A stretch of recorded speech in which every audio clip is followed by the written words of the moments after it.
day everyone!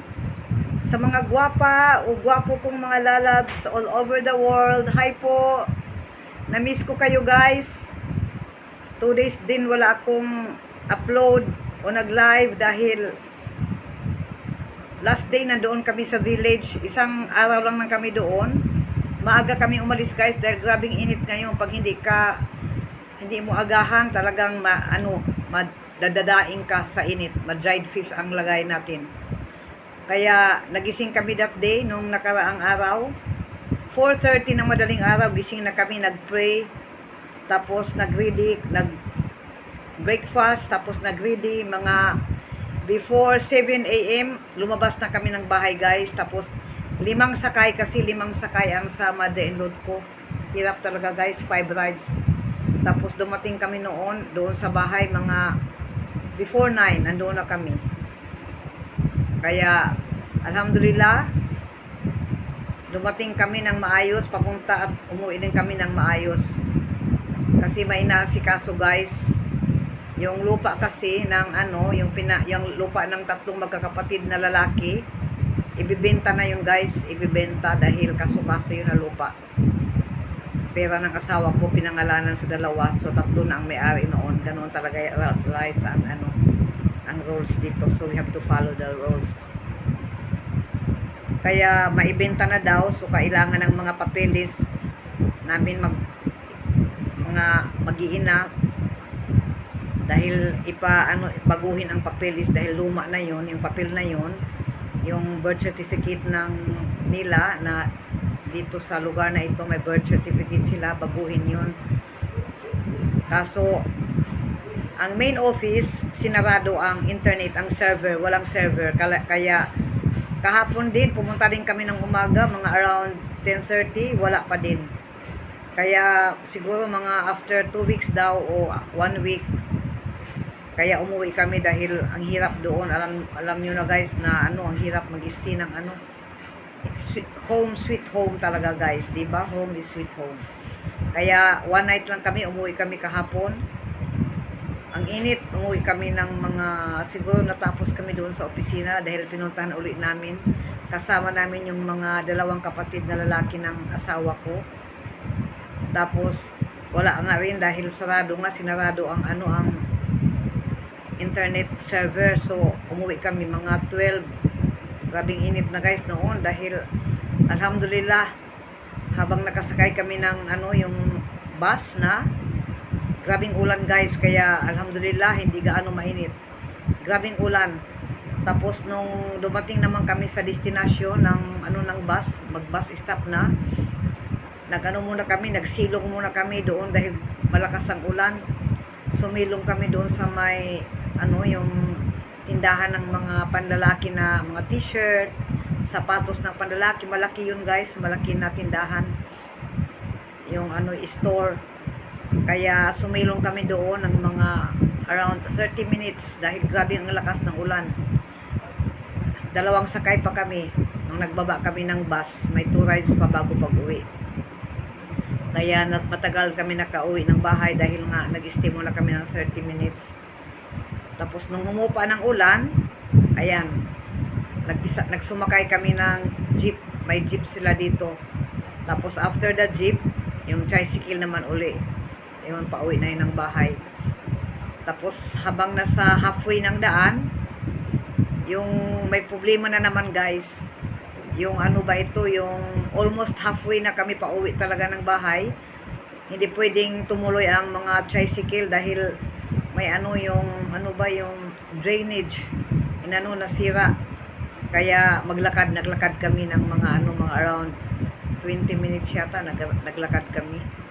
Dinakad na lang namin dahil 15 minutes lang naman ang nilakad. Tapos si Malihan, nung papunta kami doon, magsukayan siya guys, nagsuka siya sa bus. Kaya masama ang niya, pakiramdam. Kaya ayaw niya kahit dito sa pag lumabas kami ni Rihanna, isasama namin siya pag namili kami. Hindi yan sumasama si Maliha dahil magsuka siya sa daan. Dahil grabing init, ang hirap, hindi nila makayanan ng init dito guys. Dahil hindi naman sila dito born yung mga born dito, ano na sila dito, sanay na sila sa ano ba, sa klima ng kainitan. Grabing init talaga. Ito ngayon maulan-ulan kaso mainit-init pa din. Kaya kaya na-miss ko kayo guys, na-miss ko kayo. Hindi ako nakapag-upload at saka hindi rin ako nag-video dahil masama ang pakiramdam ko at alhamdulillah level na ang ano ko guys, normal na ang BP ko. Hindi ako nag-take ng BP ko for 3 days o 4 days. Dahil mababa nga ang BP ko ngayon, okay na.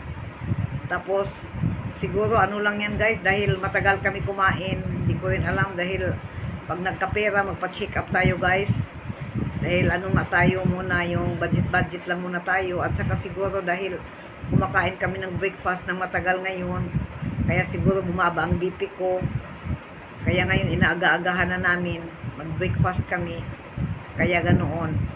Dahil siguro kung tinawagan kami last week doon sa village, hindi ako makapunta dahil last week talaga nahihilo ako. Yung hilo ko guys, nawala na. Alhamdulillah, thank you sa mga prayers ninyo. Thank you sa mga advices ninyo kung anong gagawin. Sa mga nagsabi na magpa-check up ako, magpa-check up lang tayo guys, huwag kayong mag-alala. Magpa-check up si Miss Bengali pag nagka-budget na, dahil unahin muna natin ang pangkabuhayan guys. Unahin natin ang pangkabuhayan dahil this end of the month may enrollment na naman si Maliha, so kailangan na naman ng pera. So enrollment ni Maliha, tapos exam ni Rihanna, yung mag-commute, ang ano pa naman ang layo, 2 rides. So sabi ko wag na muna ako anuhin ko na lang muna. Tsaka na lang muna yung ano ko sa inyo, no? Yung sa akin, nag-care na thank you so much sa mga love ninyo, sa care at advices. We love you guys. Huwag kayong mag-alala, magpa-check up din si Miss Pinay Bengali. Si Miss Bengali.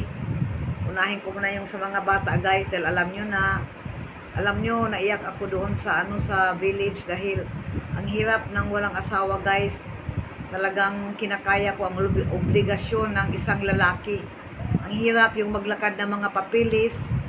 Ang hirap, parang hindi ko na kaya dahil ang hirap maglakad. Dapat sila lang sana ang maglakad. Sinasama pa din nila kami. Ang hirap dahil ang init ng panahon, si Maliha magsuka. Kakatatapos lang namin magkasakit si Rihanna. Yung nagpunta kami, ayun, inano na naman siya, sinipon dahil kagagaling lang niya sa sa sakit, okay na siya, punta uli doon. Kaya ewan ko lang ba ito kung pag after 2 weeks titingnan ito guys. Ang hirap talaga, ang hirap, grabe ang hirap ng naranasan ko guys. Dito nyo nung dumating kami dito, grade 4 pa si Maliha, nakayanan ko yon, malaki na ang bunso ko ngayon. Minsan iniisip ko paano ko kaya sila dahil andyan nga talaga si Allah guys. Kaya okay, hanggang dito na lang. Thank you so much. Nagdilim guys ang kapaligiran. Dahil uulan yata guys, kaya dumilim ang kapaligiran. Okay guys, dito lang muna tayo. Hindi ako nag-video doon sa village dahil wala ako sa mood guys, mag-video dahil grabing init, masama ang mga pakiramdam namin. Kaya hindi ako nag-video doon dahil pag masama ang natin, ang mood. So wag na lang mag-video. Okay guys, thank you so much sa mga bagong subscribers ko. We love you guys. Shout out sa mga bagong subscribers, sa mga luma at mga silent viewers. Shout out po sa inyo. Sana okay lang tayong lahat. Okay, we love you. You're the night sky trying to make me see